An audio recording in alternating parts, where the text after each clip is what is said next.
Hello students, I am SB Malkani from Srimati Akkatai Nana Neji School and Junior College Tatwad. Today we are going to learn the lesson World Heritage from Standard 10th. We will start with chit chat. Question number 2. Prepare a travel brochure or leaflet of your native place or any town, historical place, hill station to attract tourists using the points below. Now we have to prepare a travel brochure or leaflet of your native place or any town or historical place or hill to attract tourists using the points below. Now we will see one example of Kolhapur city. Now points are nearest railway station Chhatrapati Shahu Maharaj terminus, nearest airport Kolhapur airport, nearest bus stand Kolhapur bus stand CBS.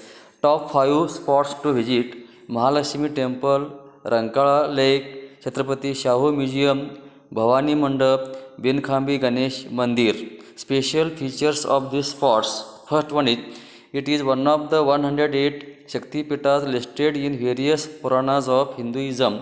Mahalakshmi temple is an architectural wonder. Next point, Rankala lake is a picturesque lake. Next point, Chhatrapati Shahu museum, an excellent specimen of architecture and history museum. Next point is Bhavani mandap is historical landmark and near the temple of goddess Tulja Bhavani. And last point is Benkhami Ganesh temple is an architectural wonder built in 1882. Have fun entertainment. Dream World Water Park, go kart racing, boating at Rankala Lake, DYP City Mall, Mahadwar Road shopping, jewelry, saris and chappal shopping, mouth-watering special cuisine, Kolhapuri special Tamda Pandha Rassa. Next point, Kolhapuri misal and bhel, Kolhapuri mirch powder and spices, Mohak lassi and Rajabahu's bhel. Other nearby sightseeing places are Jyotiba temple, Pannala fort, Siddhigiri museum, Rautwadi waterfall at Radhanagari, Dajipur wildlife sanctuary and Radhanagari dam. This is the information about Kolhapur and nearby places. Students should write their own leaflet by using any place or town or historical place or station. Students, now we will see the lesson. In this lesson we are going to learn about World Heritage Sites. What are the criteria to decide World Heritage Sites? Who maintain and repair these sites? And also we will learn about the functions of UNESCO. विद्यार्थी मित्रांनो, आपण या पाठात जागतिक वारसा स्थळाविषयी माहिती अभ्यासणार आहोत. जागतिक वारसा स्थळे निवडण्याचे निकष कोणते आहेत, त्या स्थळांची देखभाल व दुरुस्ती कोण करते, तसेच युनेस्कोची कार्य कोणती आहेत याविषयी माहिती आपण पाहणार आहोत. Now I will read first paragraph. A World Heritage Site is a site determined by the United Nations Educational, Scientific and Cultural Organization UNESCO to have significant cultural or natural importance to humanity. As such, the sites are protected and maintained by the International World Heritage Program, which is administered by the UNESCO World Heritage Committee. Because World Heritage Sites are places that are significant culturally and naturally, they vary in type and include forests, lakes, monuments, buildings, and cities. In this lesson, or in the first paragraph, there are some new words are heritage, that which is valued because of historical, natural, cultural importance म्हणजे वारसा. Second one is monument means memorial, statue, pillar और notable person और event म्हणजे पुतळा किंवा स्मारक. जागतिक वारसा प्रदेश हा सांस्कृतिक किंवा नैसर्गिक असे मानवास लक्षणीय महत्त्व असणाऱ्या प्रदेशातून संयुक्त राष्ट्र शैक्षणिक, वैज्ञानिक आणि सांस्कृतिक घटना म्हणजे युनेस्कोमार्फत निर्धारित केला जातो. हा प्रदेश व आंतरराष्ट्रीय जागतिक वारसा कार्यक्रम यांच्यामार्फत संरक्षित आणि जतन केला जातो, जो युनेस्कोच्या जागतिक वारसा समितीद्वारे चालवला जातो. जागतिक वारसा स्थळे हे सांस्कृतिक आणि नैसर्गिकरित्या विशेष असतात, तसेच ते वेगळ्या वेगळ्या प्रकारचे असतात, असे की जंगले, तळे, स्मारके, इमारती आणि शहरांचा त्याच्यामध्ये समावेश होतो. नाव the second paragraph. World heritage sites can also be a combination of both cultural and natural areas. For example, Mount Hangshan in China is a site with significance to human culture because it played a role in historical Chinese art and literature. The mountain is also significant because of its physical landscape characteristics. In this para, there is a new word.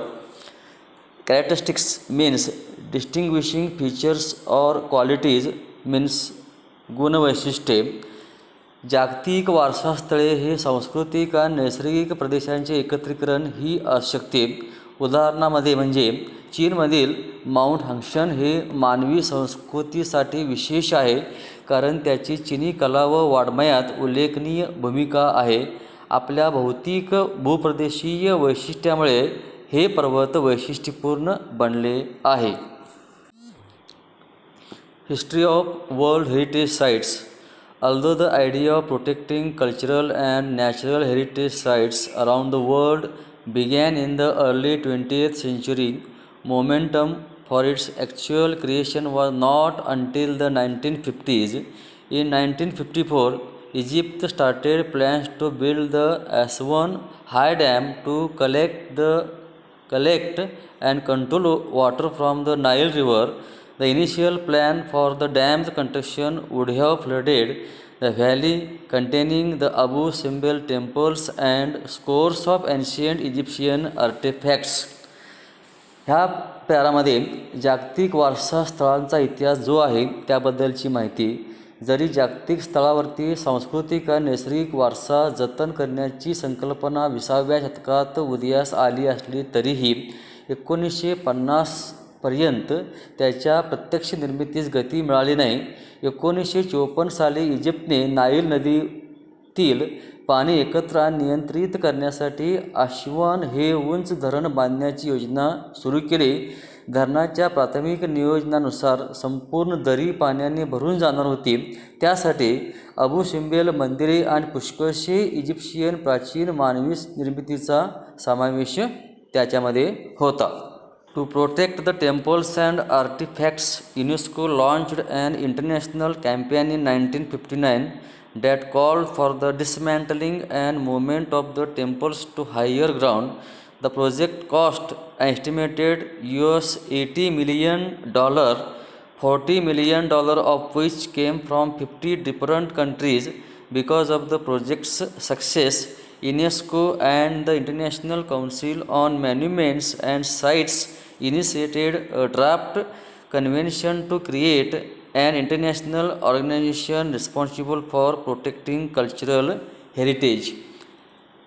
1959 साली एक आंतरराष्ट्रीय उपक्रमाची सुरुवात केली.